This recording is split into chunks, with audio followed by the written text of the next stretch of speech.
Assalamualaikum warahmatullahi wabarakatuh. Perkenalkan, nama saya Mutsbitatul Milah, mahasiswa Manajemen Pendidikan Islam Pasca Sarjana IAINU Kebumen. Di sini saya akan menyampaikan materi memahami murid, memetakan kompetensi dan kebutuhan murid.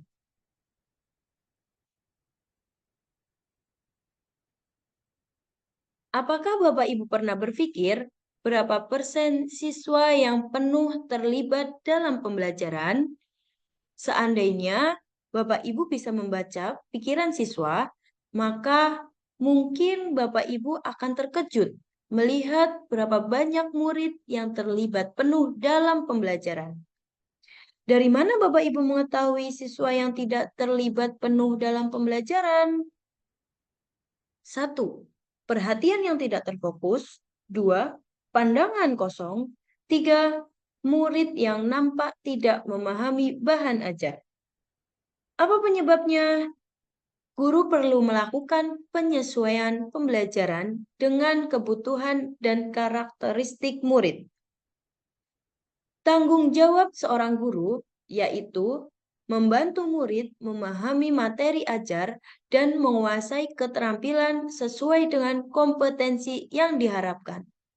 Guru diharapkan dapat memahami bahwa murid memiliki pengetahuan awal dan keterampilan yang dipengaruhi oleh bagaimana ia dibesarkan dalam keluarga dan lingkungannya.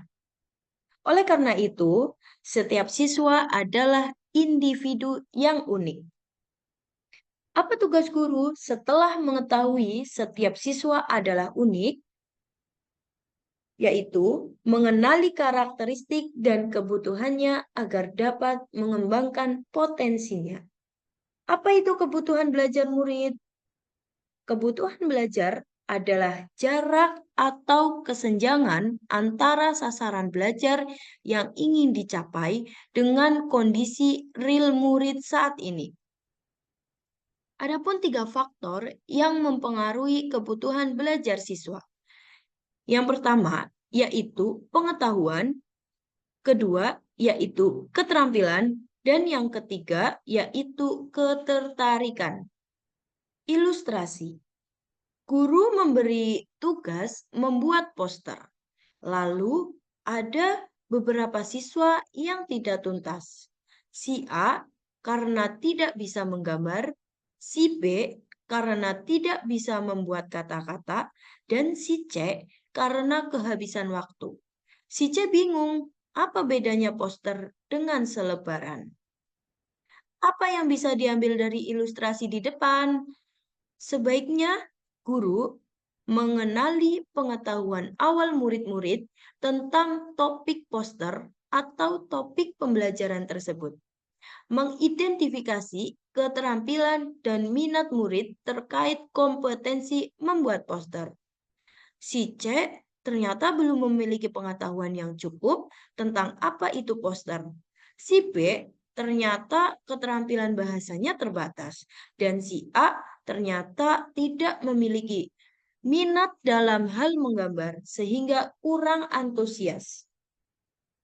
Jika guru mengalami hal tersebut, maka kendalanya bukan terletak pada kompetensi murid atau metode belajar yang tidak cocok.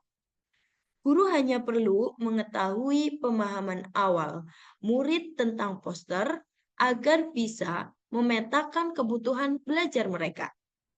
Dalam ilustrasi tadi, poster adalah materi baru di kelas. Sebaiknya guru mengidentifikasi karakteristik dan tingkat pemahaman murid atas materi ini.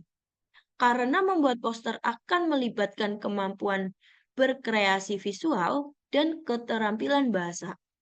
Untuk mengidentifikasi, misalnya dengan bermain melanjutkan gambar dalam bentuk tertentu. Untuk mengidentifikasi kesiapan bahasa murid, guru bisa melakukan kegiatan kata bermakna dengan awalan suku kata tertentu. Hasil dari pemetaan tersebut dapat menjadi dasar bagi guru untuk tugas selanjutnya.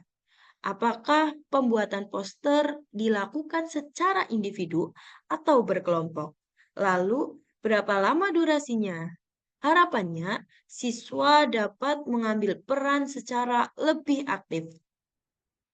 Mengenali kebutuhan belajar murid perlu dilakukan guru, karena akan membawa murid pada rasa kebermampuan. Jika murid mengalami kesulitan, guru dan murid tersebut dapat mengenali secara objektif hal apa yang masih menjadi kesulitan, sehingga proses perbaikan bisa dilakukan dengan lebih spesifik dan terarah. Sekarang coba Bapak Ibu amati lebih jeli hal-hal berikut di kelas masing-masing. Siapa murid yang paling jarang menjawab pertanyaan dan ajakan di kelas? Siapa murid yang tugasnya sering tidak tuntas? Siapa murid yang sering terlihat melamun di kelas? Apakah Bapak Ibu sudah tahu mengapa murid tersebut bisa seperti itu? Semoga tidak ada lagi jawaban karena anaknya memang begitu.